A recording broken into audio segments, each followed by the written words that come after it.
The other day, my friend invited me to watch Kinds of Kindness, and from the title, I thought it was gonna be a sort of kindness movie. They were gonna do kindness content or something. I don't know. They were gonna do. It was gonna be a good movie, wholesome movie or something. But spoilers. I'm gonna talk about the movie, so spoilers. If you're trying to watch the movie, which I mean, I don't know, don't watch the rest of the video if you're gonna go watch the movie, or if you don't care, then whatever. But basically, this movie is split up into three parts. There's three individual movies. Every single movie has a different premise, a different thing, but they're all kind of connected. There's little themes and things happening in between, which I like that aspect. I always like that when things are separated, but they have combining aspects. It's not just the actors. There's very specific things or certain titles or objects or just other things that connect them. And I always thought that was a cool thing. But this movie, it's super weird. It's probably I don't know if it would be the weirdest movie I've ever seen, but it's definitely in the top three, along with Midsummer and I don't know, I can't think of anything right now, but it's around Midsummer level weird. Maybe a little weirder. But also, it's not even just that it's straight up weird. They use so much explicit content that's kind of point. I don't understand why movies feel the need to put in so much explicit content, like adult content, into movies and stuff. Like, if you're gonna go watch some of that stuff, go do it on your own time. Go on the internet or whatever. But I don't. I'm here for plot development, story development, characters, and all this other stuff. I don't need to watch all this. And like a third of the movie, maybe not a third, but there's a lot of scenes in this movie that's kind of just, what are you doing here? Give me actual story, give me substance. But the first movie in the movie, I actually kind of liked because it touched on the subject of obsession. And there's a guy who works for another guy. He's been working for him forever. The guy, the employer, Willem Dafoe, he basically set up the entire life for the other person. So he's basically grooming or something. And then eventually, Willem Dafoe asks, I forgot the other guy's name, to do this one job, which is essentially kill someone. And the guy's just like, I'll do anything you've ever wanted. I've never turned down anything, but I can't do it to this guy. I don't want to kill someone. I don't want it to be on my conscience. And then Willem Dafoe's like, all right, well, it was nice having you. I'll see you later. Go figure it out. And then this other guy, he starts freaking out because he's never not been with him. And then he's losing everything because Willem Dafoe gave everything to the guy. So now since he's gone, he's kind of losing all this stuff. And then he runs into another person, Emma Stone, who ends up getting hired by him. And he sees that all the stuff that he was asked to do, she was doing because he had to follow like a certain card, exactly what to eat, what to wear, what to do for like a whole itinerary for the day. And he sees that she has one too. So eventually things happen, whatever, and then he gets so obsessed and desperate that he goes to the hospital because Emma Stone actually hit the person that Willem Dafoe wanted to die, essentially, and he ends up hospitalized. So guy goes to that hospital, finds him, beats up a nurse, steals a uniform, finds the guy who was in the hospital, the guy in the car, rolls him outside, throws him onto the ground, runs him over a couple times, and then drives over to Willem Dafoe's house, and then they accept him. And Willem Dafoe's just like, see, I knew he'd come around, talking to his wife or whatever, and then it's just them three. Like, it makes you think how obsessive some people are for fitting in and all these other things. So that one made me think, and it's just like, damn, it's pretty deep. These things happen. And then the second movie happens, and it's just, it doesn't make any sense at all. Some guy, he loses his wife. Well, she goes on a trip out out to sea, I guess, to a beach, and then she's lost for a couple of days. Eventually, they find her, but then she comes back, and it's not actually her. And then there's scenes of like cannibalism and stuff.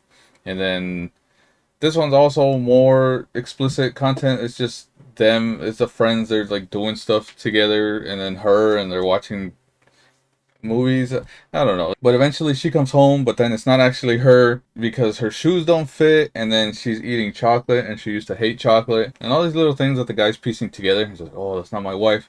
What happened? That's not my wife." And so the whole time I was like thinking of a reveal. Is it aliens? Is it somebody else that somehow something happened?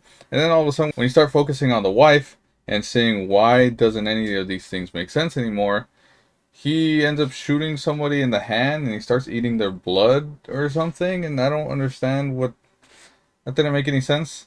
And then so he starts asking the his new wife to cook him pieces of her body because he's hungry and he won't eat anything else unless it's like a finger. First he asks for a thumb or a finger, and then he asks for a leg, and she doesn't do it. But then he ends up saying, "Never mind, I want your liver." And then so it cuts to a scene where she's on the chair sprawled out, there's blood on the ground, the liver's on the ground, and then there's a knock on the door, and then it's his wife, for reals, I guess. And so that one just left me completely lost. I don't know what happened, I don't get it.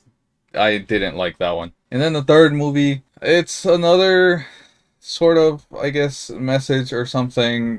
There's a cult, and then there's Willem Dafoe is the head of the cult with some lady, his wife, I guess, and then they're just all kind of like doing stuff, and then him and her, they cry into a pool, and so the people in the cult, they can only drink their tears.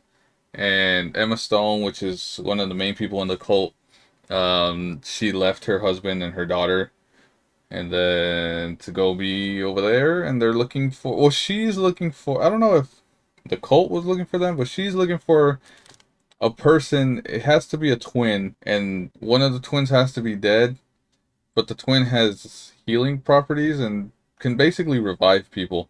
So she spends all this time being in the cult, finding the person, and eventually they find, well, this one girl, a twin comes up to them, and somehow she knows about what they're looking for. And then so she tells them. Eventually, she invites Emma Stone to their house. Emma Stone is wondering, well, this can't work because one of them has to be dead. And she's like, yeah, I know. Let me show you something real quick. She runs and she jumps into an empty pool and she just kills herself basically. And Emma Stone's like, oh my god. And instead of, I mean, I don't know, it's another like obsession kind of thing, I guess. So she leaves her in the pool and she runs to the sister, which is a vet, and then she kidnaps the vet. She like drugs her, and then she's happy that she found her, and then she's driving in a challenge. The whole time she's like drifting and stuff in a Challenger. They're showing that she knows how to drive professionally, I guess. And she's on her way to, I think, the cult house. And then she turns around to get some water because it seems like the other girl is thirsty, but she's just been drugged, so she's barely waking up. And then Emma Stone, like, swerves. She hits a pole, and then the girl crashes out of the car, and then she dies. And then that's how the movie ends. So, I don't know. The movie kind of sucked to me. Like, if it was three different individual aspects of intense human emotion or something, like the first one that had that aspect of obsession and fitting in and doing whatever you can to not feel left out or excluded, and then you had these other two who were, I don't know, maybe greed or something, then the movie would actually be pretty cool because I enjoyed the first one. It was still weird, but the first third of the movie was pretty good. It had an interesting message. But then the other two, they were just weird, and then they're just, again, a ton of random explicit sort of things for no reason. Like, a lot of it doesn't make sense. I'd give it a 5 out of 10. The other two, they were watchable, but the only actual decent part of the movie was the first third, and I don't really recommend it. If you like weird movies, then by all means go watch it. And if you can somehow extract deeper meaning and all this stuff, and you like to dig around and see what else, because there are little, again, the thing that I like is there's little things here and there that sort of connect the three movies together. And I don't want to give all that away in case you do actually want to see and try and find things to put it together. But I personally give it a 5 out of 10. I wouldn't watch it again. I didn't like it all that much.